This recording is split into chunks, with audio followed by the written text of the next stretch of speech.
স্নিগ্ধ বিষ গল্পের ২৫তম অংশ। সানজিদ আক্তার মুন্নি 18+ অ্যালার্ট। মেয়েটি হাঁপাতে হাঁপাতে রাস্তায় টলে ওঠে।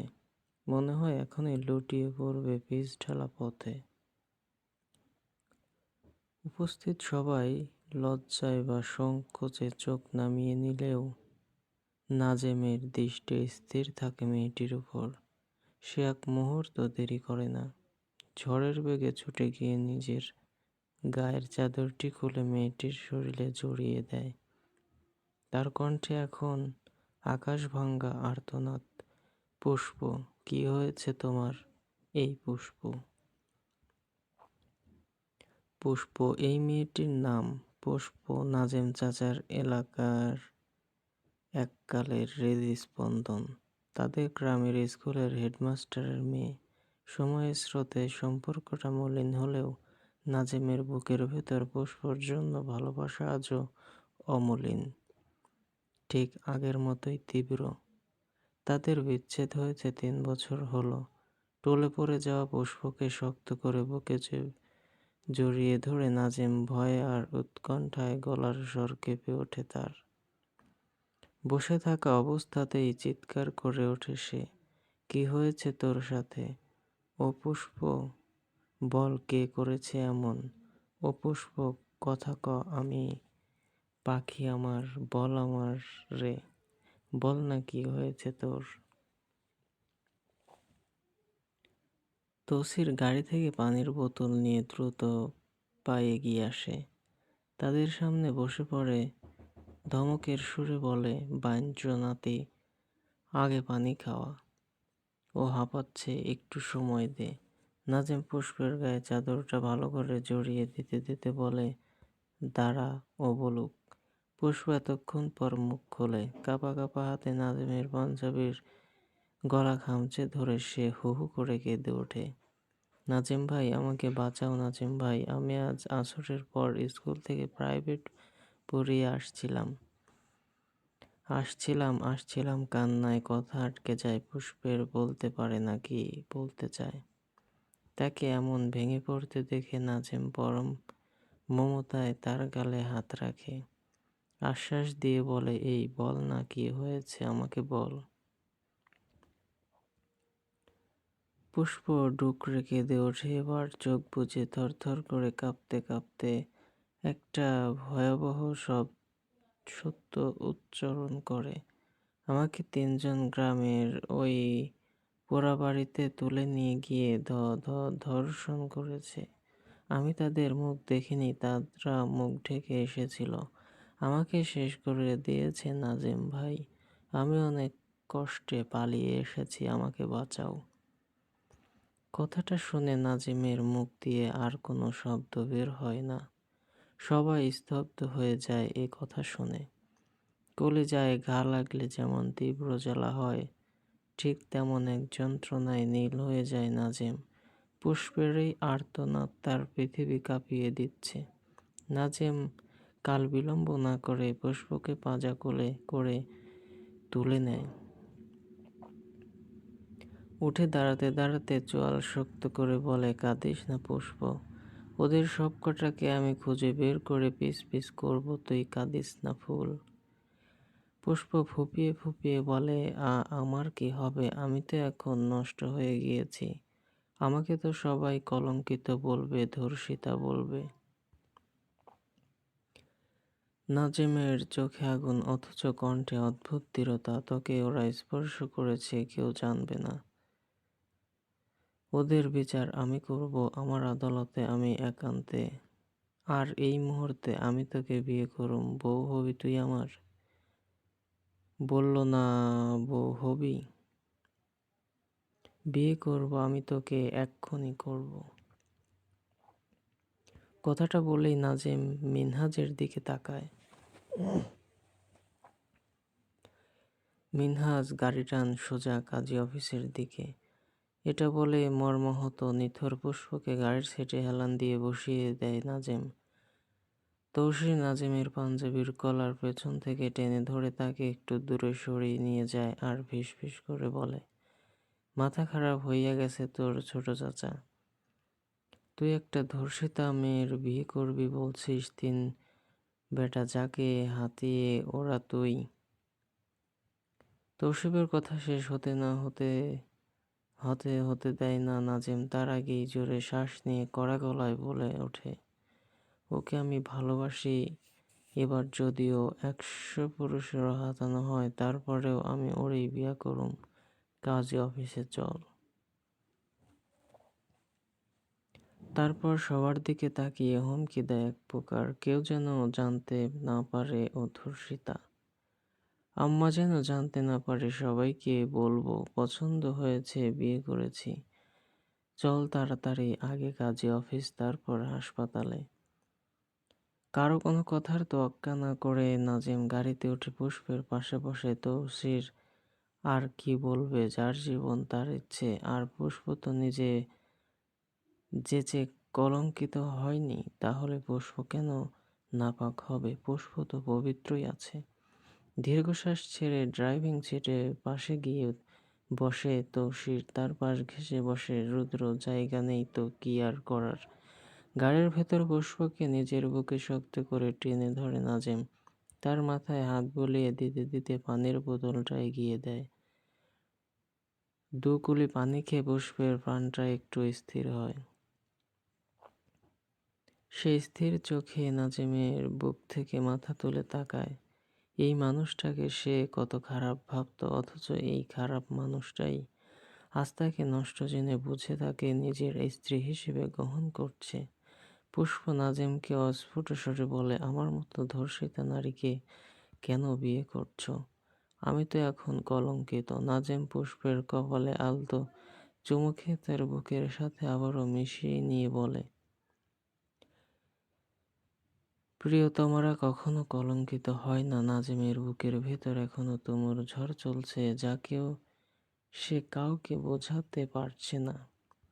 হঠাৎ দাঁত চেপে তৌসিফকে উদ্দেশ্য করে বলে ওঠে তৌসির, আগামীকাল যেন ওই জানোয়ারগুলো তোর নরখাদকের খাবার হয়।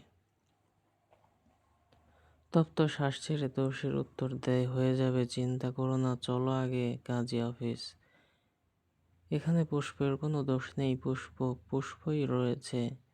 তাই এই বিয়েতে আমি নিজে তোমার উকিল বাপ হব। এখন থাইকা পুষ্পা আমার মাইয়া। তৌসিরের কথা শুনে গাড়িতে থাকা সবার মুখের মেঘ কেটে যায়। সবাই ভেবেছিল তৌসির হয়তো এই বিয়েতে রাজি নয়, কিন্তু তার এই সমর্থন সবার কাছে এক পশলা বৃষ্টির মতো স্বস্তি নিয়ে আসে। বিয়ে পড়িয়ে শিকদার বাড়িতে নিয়ে ফিরছে এখন। হুটহাট বিয়ে পড়িয়ে শিকদার বাড়ির ছেলে বউ নিয়ে এসেছে, এমন খবরে সচরাচর যেখানে ঝড় নেমে আসার কথা, সেখানে উল্টো সবার মুখে অস্থির স্বস্তির হাসি। সবার মুখে মুখে এখন একটাই বলি, ফিরছে আলহামদুলিল্লাহ। কারণটা অবশ্য পরিষ্কার, এই ছেলেকে বিয়ের পিঁড়িতে বসানো যে প্রায় অসাধ্য সাধন ছিল, তার উপর এভাবে ঘরোয়া বিয়েতে বেঁচে গেল বিশাল অঙ্কের খরচ। বাড়ির সবার মনের ভাবটা এমন, যাক যেভাবেই হোক অবশেষে বিয়েটা তো হলো। তবে এই উৎসবমুখর পরিবেশের আড়ালেই তো চাপা পড়ে আছে এক অজানা গল্প। পুষ্পর ওপর দিয়ে গত কয়েক ঘন্টায় কি ঝড় বয়ে গেছে, তাই বাড়ির কেউ জানে না। কাজী অফিস থেকে ফেরার পথে কাজীর বাড়িতেই তাকে ফ্রেশ করানো হয়েছে, গায়ে চড়ানো হয়েছে কাজের মেয়ের কাপড়। শিকদার বাড়ির মানুষ জানল ছেলের পছন্দ করা বউই পুষ্প। পুষ্প কোনো কথা বলে না, কোনো প্রতিবাদ করে না। পাথরের মূর্তির মতো সে কেবল নিঃশব্দে সবকিছু গিলে নিচ্ছে। তার বলার মতো শব্দ ভাণ্ডার যেন ফুরিয়ে গেছে। আপাতত তাকে আলাদা একটি ঘরে বিশ্রামে রাখা হয়েছে। সিদ্ধান্ত হয়েছে আগামীকাল সকালে ছোটখাটো আয়োজনের মাধ্যমে সবার সামনে তাকে বরণ করে নেওয়া হবে। ওদিকে পুষ্পর বাবাকেও খরচটা পৌঁছে দেওয়া হয়েছে। মেয়ে নিখোঁজ হওয়ায় যিনি কিনা একটু আগেও পুলিশ স্টেশনে অস্থির হয়ে ঘুরছিলেন, বিয়ের খবর শুনে তিনি আকাশ থেকে পড়লেন না, বরং অদ্ভুত এক প্রশান্তি অনুভব করলেন।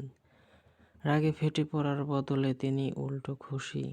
বিবিজানকে জানালেন কাল সকালেই তারা মেয়ে জামাইকে দেখতে আসবেন। বিবিজান ফোনটা রেখে গভীর ভাবনায় ডুবে যান। দীর্ঘ অভিজ্ঞতায় তিনি এমনটা আগে দেখেননি। মেয়ে পালিয়ে বিয়ে করেছে শুনেছে, কোনো বাবার এমন নির্লিপ্ত, এমনকি খুশি হওয়ার নজির কি আছে? কোনো উত্তেজনা নেই, কোনো রাগ নেই। ভদ্রলোকের এমন আচরণ বিবিজানকে ভাবাচ্ছে।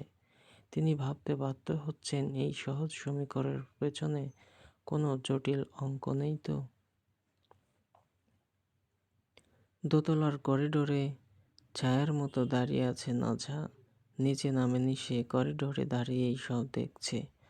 এই বাড়িতে হঠাৎ পুষ্পকে দেখে বিস্ময়ে তার চোখ বড় বড় হয়ে যায়। পুষ্প এখানে কেন? পুষ্পর উপস্থিতি মুহূর্তের জন্য নাঝার হৃদয়ে তোলপাড় তোলে। একই সাথে শান্তি আবার এক অশান্তি অনুভব করে নাঝা। তবে সব দোটানা ছাপিয়ে শেষমেশ তার ঠোঁটের কোণে ফুটে ওঠে এক চিলতে অস্থির সুস্থির হাসি। নিজের অজান্তেই বিড়বিড় করে ওঠে সে, তাহলে কি আমি মুক্ত? স্বার্থের এই অদৃশ্য শিকল থেকে আমি কি ছাড়া পেলাম? এখন কি আমি নিজের মতো করে সংসার করতে পারবো? গভীর এক দীর্ঘশ্বাস ছেড়ে নাঝা নিজেই নিজেকে উত্তর দেয়, আলহামদুলিল্লাহ, এখন আমি মুক্ত। অনেকক্ষণ পর তৌসির সবকিছুর শেষে ঘরে প্রবেশ করে দেখে নাঝা আয়নার সামনে বসে চুল আঁচড়াচ্ছে। তৌসির দীর্ঘশ্বাস ছেড়ে নাঝার পেছনে গিয়ে দাঁড়ায়। নাঝা মুখ ফুলিয়ে বসে আছে। এবার কেন মুখ ফোলাচ্ছে এ নারী তা তৌসির জানে না। এত কিছু হয়ে গেল, তারপরও নাঝা নিচেও নামেনি। তৌসিরের নজর আটকে যায় নাঝার উপর। আজ তার কৈতুরী শাড়ি পরেছে, একটা কালো জর্জেটের শাড়ি। শাড়িটা বেশ খোলামেলা অবস্থায় পরা। নাঝার ধবধবে ফর্সা পিঠ পেট স্পষ্ট চোখে ধরা দিচ্ছে। কপালে ছোট্ট একটা কালো টিপ দেওয়া। তার কালচে সবুজ আভাওয়ালা নয়নজোড়া অরণ্য রহস্য মোড়া চোখের নিচে চিকন করে কাজল আঁকা। দুই হাত ভর্তি কালো আর সাদা রেশমি চুড়ি নাঝাকে এভাবে সাজিয়ে দিয়েছেন বিবিজান, আর এই কারণেই সে মুখ ভার করে বসে আছে। তার মধ্যে তৌসির দেরি করে ঘরে ফিরেছে। আজ কথা দিয়েছিল তাড়াতাড়ি ফিরবে, কিন্তু এতে নাঝা রাগ করেনি। তার মন বিষাদে ছুঁয়ে আছে। এই নিয়ে বিবিজান কেন তাকে কয়দিন পর পর এমন সং সাজান? কি জন্য সাজান? কেন তিনি এমন করেন? নাঝা বোঝে না। উল্টো প্রশ্ন করাও সাধ্য নেই, করলেই নাৎসিদের মতো বকাবকি করতে থাকেন। তৌসির নাঝাকে খুঁটিয়ে বিমোহিত দৃষ্টিতে বারবার দেখতে থাকে। ভেতরটা ধড়ফড় করছে। আজ নিজেকে দমিয়ে রাখা বোধ হয় বেশ কষ্টদায়ক হয়ে যাবে। তৌসির ধীরে ধীরে ঝুঁকে নাঝার দুই বাহুতে হাত রাখতে বলে উদ্যত হয়, কিন্তু তা আর হয় না। নাঝা বসা থেকে হুট করে উঠে দাঁড়ায় আর বলে, হাত শরীরে লাগলে হাত কেটে ফেলবো কিন্তু। এমন হুমকি দিয়ে নাঝা আলমারির দিকে যাওয়ার জন্য পা বাড়ায়। তৌসির এখনো বুঝতে পারল না ঠিক কি জন্য নাঝার রেগে আছে। কে তাকে সাজিয়ে দিল তৌসির ভালো করেই জানে। নাঝা নিজে এমন সুন্দর করে সাজার পাত্রী নয়। তৌসির নাঝাকে আটকাতে চট করে তার শাড়ির আঁচল টেনে ধরে ফিসফিসিয়ে ওঠে, ফ্যাত ফ্যাত করিস না, শরীরটা বড্ড ক্লান্ত, আয় না, একটু বুকে আয়, এমন করতাছস কেন সাউ নাতিন। এটা বলতে বলতে তৌসির নাঝার শাড়ির আঁচল হাতের মুঠোয় নিয়ে গুটিয়ে নাঝার একদম নিকটে গিয়ে তার ঘাড়ের কাছে মুখ নিয়ে এসে বলে, কি হইছে? কে এত সুন্দর কইরা সাজাইয়া দিছে? কে আমারে মারার লাইগা এত বাড়ছে যে তোরে সাজাইয়া অস্ত্র বানাইয়া আমার সামনে দিছে। এটা বলে তৌসির নাঝার চিকন কোমরে দুদিকে নিজের হাত শক্ত করে রাখে। নাঝা চিল্লিয়ে ওঠে, আর কে দিবে শুনি? আপনার যে প্রথম বউ আছেন, যাকে আমার আগে সাঙ্গা করেছেন, সে সাজিয়ে দিয়েছেন। আমাকে যখন মনে ধরে তখন আপনার বিবিজান শাড়ি পরায়, তাও এত অশ্লীলভাবে পরায় যে সবকিছু দেখা যায়, নিজের দিকে নিজেই তাকানো সম্ভব হয় না। উনি কেন এমন করেন? আমি থাকবো না আপনার সংসারে। আমি চলে যাব ওনার যন্ত্রণায়।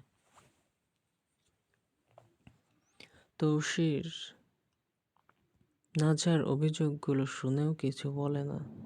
বলার তো পরিস্থিতি এখন তার নেই।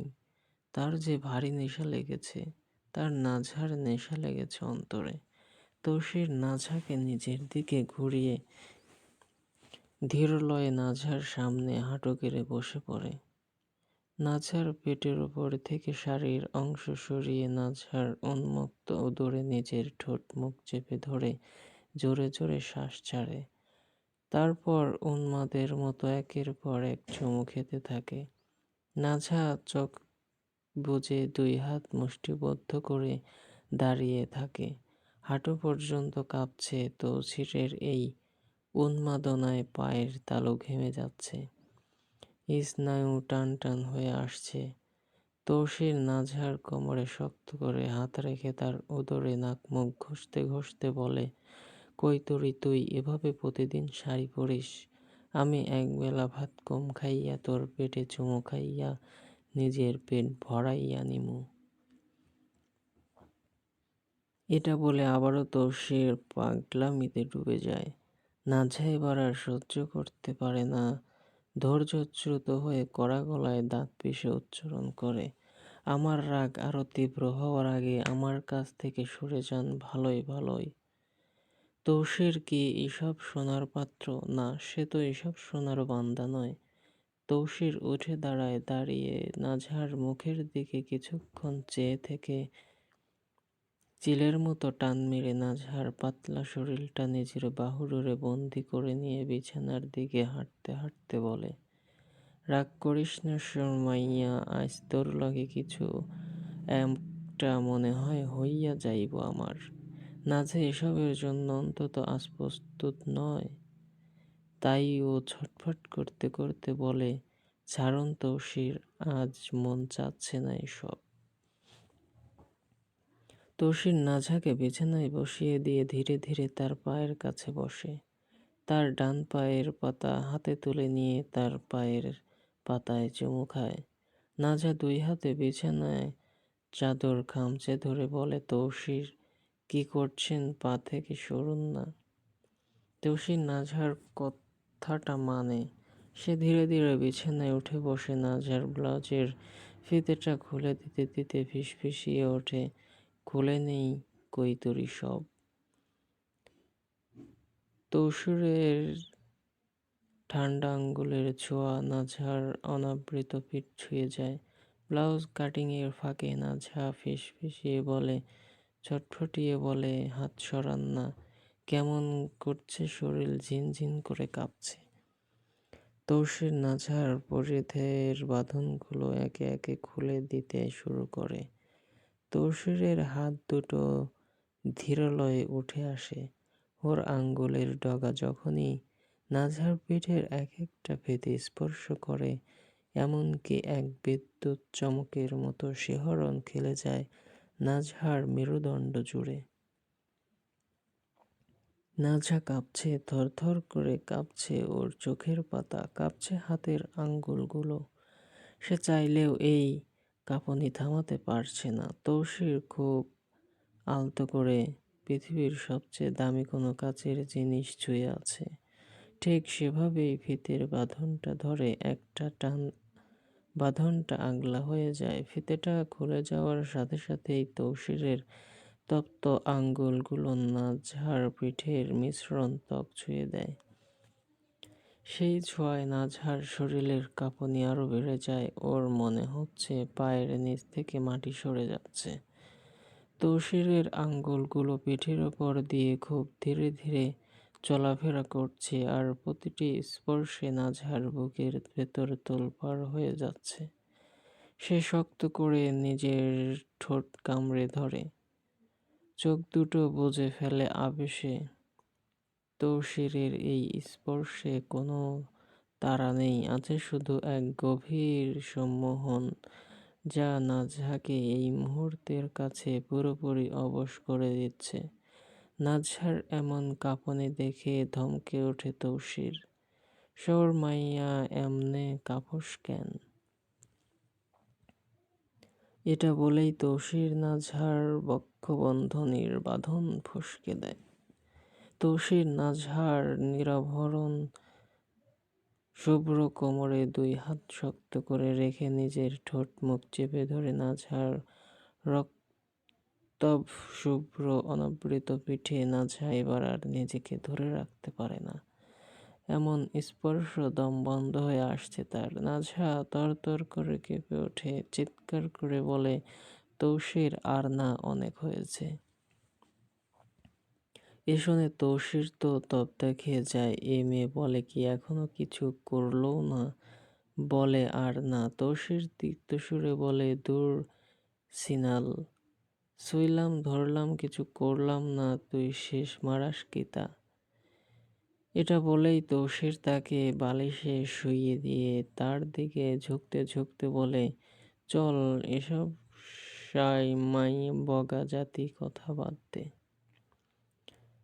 শাড়ির পিনটা কোথায় খুলি? এটা বলে তৌসির পুরোটা বিছানায় উঠে নাজহার উপর ঝুঁকে যায়। নাজহার হাত পা এতটুকুই কাঁপতে শুরু করেছে। নাজহা কাঁপা হাতে বিছানার চাদর খামচে ধরে চোখ বুজে মিনমিনিয়ে বলে, পিন নেই তো। এ শুনে তৌসির মহা খুশি হওয়ার জোগাড়। ও মুচকি হেসে বলে, যাক, সাউ মাউ হেনতেন খুলতে হইব না, একটানেই শাড়ি হাতে আনতে পারমু। সো ফ্রেন্ডস, ভুল ত্রুটি হলে ক্ষমার দৃষ্টিতে দেখবেন। গল্প মানেই কাল্পনিক, তাই কেউ সিরিয়াস নেবেন না। ধন্যবাদ সবাইকে।